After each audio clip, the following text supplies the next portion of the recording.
My parents threw me away for $50,000. My brother needed the money. I said no. They said I was no longer their daughter. 6 months later, I found out the truth. And the truth was worse than the lie. They begged me to come back. I had a choice to make. My name is Morgan, and I am the daughter my parents threw away for $50,000. That number still tastes like poison in my mouth. $50,000. It is less than the cost of a luxury car.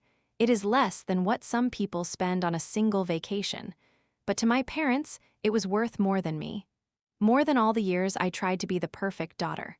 More than every night I stayed up crying because my brother, my golden older brother Derek, got everything while I got the leftovers. I was 25 years old when it happened. I had been working since I was 16. Fast food, retail, babysitting, whatever I could find. I saved every penny because I knew my parents would not help me with college. They had told me that straight to my face when I was 17. Morgan, they said, we paid for Derek's tuition. That was our responsibility to him. You will have to figure out your own way. So I did. I worked 2 jobs through community college. I transferred to a state university after 3 years and finished my degree in accounting with honors. I was proud of that. It was mine. No one gave it to me. By 25, I had a decent job at a small firm. I was not rich, but I had finally saved $50,000. Not for luxury, not for fun, for a down payment on a small house. A tiny place with a little yard where I could plant flowers and feel safe. I had been renting a cramped studio apartment with mold in the bathroom ceiling. I wanted out. That money represented every early morning, every skipped lunch, every time I said no to dinner with friends because I was saving. That money was my freedom. Then my brother Derek called me. He was 30 years old. He had never held a job longer than 6 months. He had a fancy marketing degree that my parents paid for, but he said the corporate world did not understand his creative vision. What he meant was that he did not want to show up on time or take orders from anyone. He had a wife named Chloe and 2 kids, a boy named Liam and a girl named Sophie. They lived in a big house my parents had helped them buy. My parents had given them the down payment. No one ever asked Derek to figure out his own way. Morgan, he said on the phone, his voice smooth like he was asking for a small favor. I need $50,000. Just for a few months.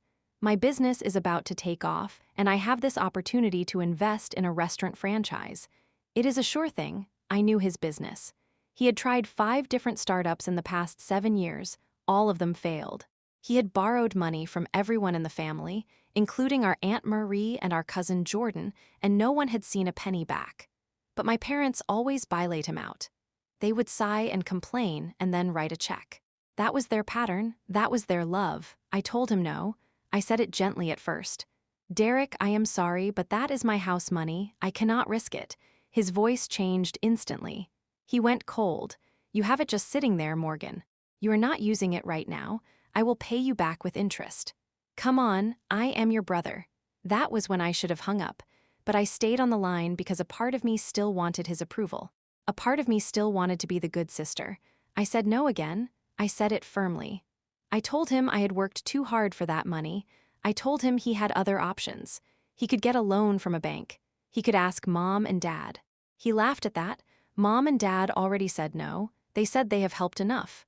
They told me to ask you. Something cracked inside my chest. My parents had sent him to me. They knew I had saved that money. They knew what it meant to me. And they still told him to come knocking. I said no for the 3rd time. Then I said goodbye and hung up. I thought that was the end of it. I thought Derek would be angry for a few days and then move on to his next scheme. But I underestimated how desperate he was. And I underestimated how far my parents would go to protect him. 2 days later, my mother called. She did not say hello. She said, Morgan, I cannot believe you would be so selfish. My mother's name is Patricia. She is a small woman with sharp eyes and a softer voice that she only uses on Derek. With me, her voice is always a little harder, a little faster, like she is trying to get rid of a chore. I said, Mom, it is my money. She said, it is family money. Your brother needs it. He has children. He has a wife. You are single. You do not have those responsibilities. You can save up again. I felt my face get hot. So because I am single, my money does not matter. Because I do not have kids, I should just hand over everything I have. Do not be dramatic, she said. This is what families do. They help each other. I wanted to scream. When did the family ever help me? When I needed a cosigner for my student loan, you said no. When I needed a place to stay after my roommate left me with the full rent, you said figure it out. When I called you crying because I could not afford groceries one month, you told me to go to a food bank. I did not say any of that. I had learned long ago that my words did not matter to her. So I just said, I am sorry, Mom, but I cannot lend him the money. She sighed like I had disappointed her for the 1,000th time. Then she said, fine, but do not come crying to us when you need something. The line went dead. I sat on my bed in my tiny studio apartment and stared at the water stain on the ceiling. I told myself I had done the right thing. I told myself that I was not responsible for Derek's bad decisions. I told myself that my parents were wrong, but my chest ached anyway. It ached because a part of me still wanted my mother to say she was proud of me. A part of me still wanted my father to look at me the way he looked at Derek, with warmth, with love, with belief. That never happened, and it never would. The next week was quiet. I thought maybe everyone had moved on. I went to work. I came home. I looked at real estate listings online and dreamed about my little house. I even found one I loved. A small 2-bedroom craftsman with a porch swing and a fenced backyard. The price was right. I was ready to make an offer. Then my father called. My father, Robert, is a quiet man. He does not yell. He does not argue. He just states things like they are facts. When I was a kid, he told me that girls should focus on practical careers because no one would marry a dreamer. That was a fact to him. When I got my first job, he said it was good I started early because I was not pretty enough to rely on a husband. That was also a fact. He said, Morgan, your mother told me about the money. I said, Dad, it is not about the money. It is about, he cut me off. We have always taken care of you. We gave you a roof over your head. We fed you. We clothed you. Now your brother needs help and you are turning your back on him. I gripped my phone so hard my fingers hurt. You gave me the bare minimum, Dad. You gave Derek everything. He did not deny it. He said, Derek is different. He needs more support. You have always been strong. That is your role in this family. My role, I had a role. Like I was a character in a play they had written. The strong one. The one who does not need anything. The one who gives and gives and gives until there is nothing left. I said, I am not giving him the money. My father was silent for a long moment. Then he said, if that is your choice, then I think it is best if you do not come to Thanksgiving this year. That was his weapon. Holidays, family gatherings, the illusion of togetherness. He knew I still showed up every year, even though I felt invisible, because somewhere inside me, I still hoped. I hoped that one Thanksgiving, someone would ask about my life. Someone would notice I had lost weight or gotten a promotion. Someone would look at me and see me. But that year, I was being uninvited for saying no. I said, fine. I hung up and cried until my eyes were swollen. Not because of the money, not because of Thanksgiving, but because I finally understood that their love was conditional. It always had been. I just had not wanted to see it. 2 weeks later, I came home from work and found an envelope taped to my apartment door. My name was written on it in my mother's neat handwriting. Inside was a single sheet of paper. It was a letter. Morgan, it said. After much thought and prayer, your father and I have decided that we cannot continue a relationship with someone who values money over family. Your refusal to help your brother has shown us your true character. We are ashamed of the person you have become. Until you are ready to apologize to Derek and to us, please do not contact us. You are no longer part of this family. I read the letter 7 times. Each time I hoped the words would change. They did not. They had disowned me for $50,000, for saying no to a loan that would never be repaid, for protecting the only security I had ever built for myself. I did not call them. I did not beg. I did not apologize. I just folded the letter and put it in a drawer. Then I went to the bank the next morning and withdrew every penny of my $50,000. I took it in a cashier's check and drove straight to the real estate agent's office. I made an offer on the little craftsman house. They accepted it that afternoon. 3 weeks later, I moved in. It was small. It was mine. No one could take it from me. I told myself I was free. I told myself I did not need them. I told myself I was better off alone. But freedom does not fill the hole where your mother's love should be. And alone is just another word for abandoned. I did not tell anyone what had happened. My coworkers did not know. My few friends did not know. I just stopped talking about my family. When someone asked, I said they were fine and changed the subject. I put on a brave face and went to work and came home to my house and watered my flowers and pretended I was okay. I was not okay. I was hollow. I had been thrown away like trash, and the worst part was that my parents probably did not even feel bad about it. They probably thought they had done the right thing. They had chosen their favorite child. They had cut out the difficult one. Life would be simpler now. And Derek? He probably found another source of money. Maybe he borrowed from Chloe's parents. Maybe he took out a high-interest loan. I did not know. I did not want to know. The first 6 months after the disownment were the hardest. I would wake up in the middle of the night reaching for my phone to call my mother, just to hear her voice. Then I would remember that she did not want to hear mine. I would lie in the dark and stare at the ceiling and wonder what I had done so wrong in my childhood to deserve this. I replayed every memory, every dinner, every Christmas morning. I looked for the moment when I had failed them, but I never found it, because I had not failed them. They had failed me. I started therapy in the 4th month. Dr. Harris was a middle-aged woman with gray curls and glasses that kept slipping down her nose. She listened to my story without interrupting, and when I finished, she took off her glasses and cleaned them slowly. Then she said, "Morgan, your parents did not disown you because of the money. They disowned you because you broke the family rule." "What rule?" I asked. She said, "The rule that says you exist to serve Derek. The moment you said no, you stopped playing your assigned role, and instead of questioning the role, they threw away the player." That was the first time someone had put it into words. I had always felt like a supporting character in Derek's life, but hearing it from Dr. Harris made it real. I was never a daughter to them. I was a prop, a tool, a safety net for their favorite child. I cried in that session, not the quiet tears I had been crying alone. Loud, heaving sobs that came from somewhere deep inside me. Dr. Harris handed me a box of tissues and did not say a word. She just let me cry. After that session, something shifted. I stopped waiting for an apology that would never come. I stopped hoping for a phone call that would never happen. I started focusing on myself. I painted my bedroom a soft blue color that made me feel calm. I planted a vegetable garden in my backyard. I adopted a cat from the shelter, an orange tabby I named Jasper because he looked like a little lion. Jasper saved my life in a way I did not expect. He needed me. He curled up on my chest every night and purred so loud I could feel it in my bones. He followed me from room to room and sat on my laptop while I tried to work. He was annoying and needy and perfect.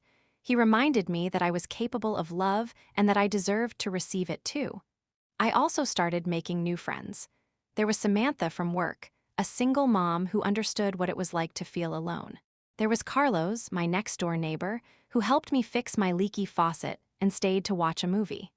There was Margaret, an elderly woman 2 streets over, who brought me cookies and told me stories about her late husband. These people did not know my family. They did not care about Derek or my parents or the $50,000. They cared about me. Morgan, just Morgan. For the first time in my life, I felt seen.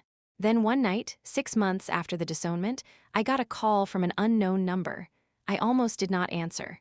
But something made me pick up. It was my sister-in-law, Chloe. Chloe and I had never been close, but we had never been enemies either. She was always polite at family gatherings, though I could tell she thought I was the weird, quiet one. "Morgan," she said, and her voice was shaking. "I need to tell you something." I sat down on my couch. Jasper jumped into my lap. "What is it?" She started crying. "It is about Derek. He did not tell you the truth about the $50,000. My heart started beating faster. "What do you mean?" Chloe took a shaky breath. "He did not need it for a restaurant franchise. That was a lie. He owed money to dangerous people. Gambling. He has been gambling for years. He lost everything. The house, the cars, everything your parents helped us with. It is all gone. He was going to lose the house in a week if he did not pay them. I felt the air leave my lungs. He was going to use my money to pay off gambling debt." "Yes," Chloe whispered. "And when you said no, he told your parents a different story. He told them you laughed at him. He told them you said he was a loser who would never amount to anything. He told them you called him a failure and said you hoped his business crashed. He made up this whole thing to turn them against you." I closed my eyes. I had wondered why my parents had reacted so harshly. A simple no should not have led to disownment. But if Derek had poisoned the well first, if he had made me the villain, then their anger made sense. Not right, but sense. I said, Chloe, why are you telling me this now? Because I am leaving him, she said. I found out about the gambling last month. I confronted him. He hit me, Morgan. He has never done that before, but he was so angry. He broke a chair against the wall. He screamed in my face. And then yesterday, he took money from the kids' savings account. The account I had hidden from him, I do not know how he found it. Liam's college fund, Sophie's dance class money, all of it. Gone. I felt sick. Where are you now? I am at a motel about an hour outside the city. The kids are with my sister. I do not know what to do. I just thought you should know the truth. Your parents still do not know. Derek has them convinced that you are the monster. He told them you threatened him. He said you would ruin him if he ever asked for money again. They believe every word, Morgan. They do not even question him. I thanked her. I told her to stay safe. I gave her the number of a domestic violence hotline that Dr. Harris had once mentioned. I told her to call a lawyer. I told her to document everything. Then I hung up and sat in the dark for a long time. Jasper meowed at me. I picked him up and held him against my chest. His purring vibrated through my ribs. The truth was a blade. It cut through everything I thought I knew. My parents had disowned me based on a lie told by their golden son to cover up his own destruction. They had chosen him over me, and he was a liar and a thief and a man who hid his wife. He had stolen from his own children. He had gambled away his family's future, and my parents still believed he was the good one. But the truth was also a key, because now I had a choice. I could call my parents. I could tell them everything. I could clear my name and watch them realize their mistake. I could watch them beg for my forgiveness. The thought was delicious. I imagined my mother's face when she learned that her precious Derek had been lying to her for years. I imagined my father's silence when he understood that he had thrown away the wrong child. I imagined them crawling back to me, apologizing, begging me to be their daughter again. And I imagined saying no. I imagined slamming the door in their faces the way they had slammed it in mine. I imagined telling them that they had made their choice and they could live with it. I imagined the satisfaction of revenge. But revenge is a cold meal, and I was not sure I had the stomach for it. I spent 3 days thinking. I did not call my parents. I did not call Chloe again. I just lived in my little house and watered my flowers and watched the sunset from my porch swing. I thought about who I was and who I wanted to be. On the 4th day, I got a call from my mother. I almost did not answer, but something told me to pick up. Maybe it was the old hope, still alive somewhere deep inside me. She did not say hello. She said, Morgan, your brother is missing. Her voice was different. It was small. Scared. I had never heard my mother sound like that. I said, what do you mean missing? She said, Chloe took the kids and left. He has not been home in 2 days. His phone is off. We have been calling everyone. Then Chloe's sister told us that Chloe said you knew something. Please, Morgan, if you know where he is, tell me. I took a breath. I could have lied. I could have said I did not know anything. I could have hung up and let them suffer. That would have been revenge, but I am not my parents. I am not Derek. I am Morgan, and I am the daughter who was thrown away, but I am also the daughter who still knows right from wrong. I said, Mom, I need to tell you something, and you are not going to want to hear it. I told her everything. I told her about Chloe's call. I told her about the gambling. I told her about the lie Derek had told them. I told her that he had never planned to start a restaurant. I told her that he had been stealing from his own children. I told her that he had hit Chloe. I told her that the $50,000 was never going to be paid back. I told her that the man she loved more than me was a monster. She was silent for so long I thought the line had died. Then she said, that is not true. Derek would never. He is a good boy. He loves his family. I said, call Chloe yourself. She will tell you. And then ask yourself why Chloe took the kids and ran. Ask yourself why Derek is missing. Ask yourself why he needed $50,000 so badly that he was willing to destroy his own sister. Ask yourself why you believed him without question, but never once asked for my side. My mother started crying. Not quiet tears. Loud, ugly sobs, the sound of a woman whose world was collapsing. She said, we disowned you. Oh my God, Morgan, we disowned you for saying no to a lie. We called you selfish. We said you were not part of this family, and you were telling the truth the whole time. I did not say I forgive you. I did not say it is okay. Because it was not okay. It would never be okay. I said, Mom, I am not going to help you find Derek. That is your problem now. But I am going to tell you something you should have told me a long time ago. I am worthy of love. I always was. And you lost me, not because I left, but because you pushed me away. She tried to say something. I think she said my name, but I hung up. I sat on my couch and waited for the guilt to come. A part of me expected to feel horrible. A part of me expected to regret being so harsh. But the guilt did not come. Instead, I felt something I had never felt before. Peace. I had told the truth. I had not begged. I had not groveled. I had simply stated the facts and walked away. That was not revenge. That was self-respect. And it was better than revenge. Jasper jumped onto my lap and headbutted my chin. I scratched behind his ears and listened to him purr. For the first time in months, I smiled. A real smile, not the fake one I wore at work, not the polite one I gave to strangers. A real, genuine, from the bottom of my heart smile. I was free. Not because my parents had released me, but because I had released myself. 2 weeks later, I heard from Chloe again. She told me that Derek had been found. He was in a hospital 2 states away. He had gotten into a fight with the people he owed money to. They had beaten him badly. He was alive, but he had lost a kidney and most of his hearing in one ear. The doctor said he would have permanent scars on his face and a limp for the rest of his life. My parents had flown to be with him. They were paying for his medical bills. They had taken out a second mortgage on their own house. They sold their car. They drained their retirement savings, all for him. Chloe filed for divorce. She got full custody of Liam and Sophie. My parents tried to fight it at first. They hired a lawyer. They went to court. They told the judge that Chloe was tearing the family apart. But then the court ordered a psychological evaluation of Derek. The results were not good. He was diagnosed with a severe gambling disorder, narcissistic personality traits, and several other issues that explained a lot of his behavior over the years. The judge read the report and said Derek could only see the kids under professional supervision. Chloe was given sole custody. My parents never apologized to me. Not really. My mother sent me a text message 6 weeks after everything fell apart. It said, "We are sorry for how things happened. We hope you are well." That was it. No phone call, no visit, no acknowledgement of the lie. No admission that they had been wrong. Just a vague text message that felt more like an obligation than a real apology. I did not respond. A month later, my father sent me an email. It was longer. He said they were struggling. He said Derek was living with them now because he could not work. He said my mother cried every day. He said they had lost almost everything. He said they wished things had been different. I read the email twice. Then I deleted it. Some people might think I should have forgiven them. Some people might say that family is family and you have to let things go. But those people have never been thrown away.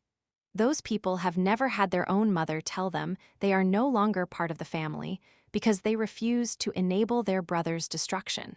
Forgiveness is not something you owe anyone. It is something you give when it is earned. My parents had not earned it. They had not even tried. So I moved on. I kept going to therapy. I kept working at my job. I kept watering my flowers and sitting on my porch swing. I built a new family. Not the one I was born into, but the one I chose. Samantha and Carlos and Margaret. A few others who came into my life over time. People who showed up when I was sad. People who celebrated my birthdays. People who asked how I was and actually waited for the answer. That was the real revenge. Not anger, not hatred, not watching my family crumble. The real revenge was living well. The real revenge was building a life so full that I did not have room for their poison anymore. 1 year after everything happened, I got a letter in the mail. It was from my father. Real paper. Real handwriting. He had never written me a letter before. I opened it with shaking hands. "Morgan," it said, "I am not good with words. Your mother is not either. We have made mistakes. Big ones. We chose Derek because we thought he needed us more. We thought you were strong enough to stand on your own. We were wrong to treat you like that. We were wrong to believe his lies. We were wrong to send you away. I am not asking for forgiveness.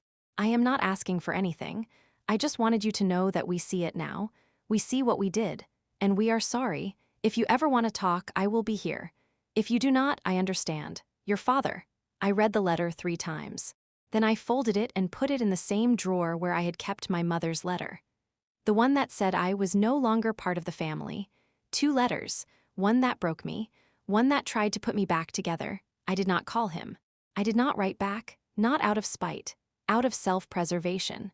I had spent 25 years trying to earn their love. I had spent another year healing from their rejection. I was not ready to open that door again. But something changed after that letter. The anger started to fade, not because I forgave them, but because I realized that holding onto anger was like drinking poison and expecting them to die. They were already suffering. Their lives had fallen apart. Derek lived in their basement. They had no retirement savings. Their health was failing. My mother had developed high blood pressure. My father had started showing signs of early dementia. They were paying the price. Not because of me, because of their own choices. And I was not going to let their suffering become mine, so I made a decision. A clear decision. A final decision. I would not reconcile with them. I would not go back to being the daughter who begged for scraps of love. But I would also stop wishing them harm. I would let go of the hope that they would ever truly see me. I would accept that they were broken people who broke me too, but I would not let them break me again. I wrote a short letter back, just 1 paragraph. Dad, I got your letter. I am not ready to talk, and I do not know if I ever will be, but I want you to know that I am okay. I have built a good life. I have people who love me. I hope you and Mom find peace. But please do not contact me again unless it is an emergency. I need to heal, and I cannot do that with you in my life. Goodbye. I mailed it the next day. Then I sat on my porch swing with Jasper in my lap and watched the sun go down. The sky turned orange and pink and purple. The air smelled like flowers and fresh grass. A bird sang somewhere in the distance. I felt something I had not felt in a very long time. Hope. Not hope that my parents would change. Not hope that Derek would get better. Not hope for a reunion or an apology or a happy family ending. Hope for myself. Hope for the future I was building. Hope for the woman I was becoming. Today, I am 28 years old. I still live in my little craftsman house. The porch swing still creaks when I sit on it. The flowers are bigger now. Jasper is fatter now. I have a good job, good friends, and a good therapist. I do not think about my parents every day anymore. Most days, I do not think about them at all. And on the days when I do, the pain is smaller. It is a scar instead of an open wound. A scar that reminds me of what I survived, not what I lost. I learned something from all of this. I learned that family is not about blood.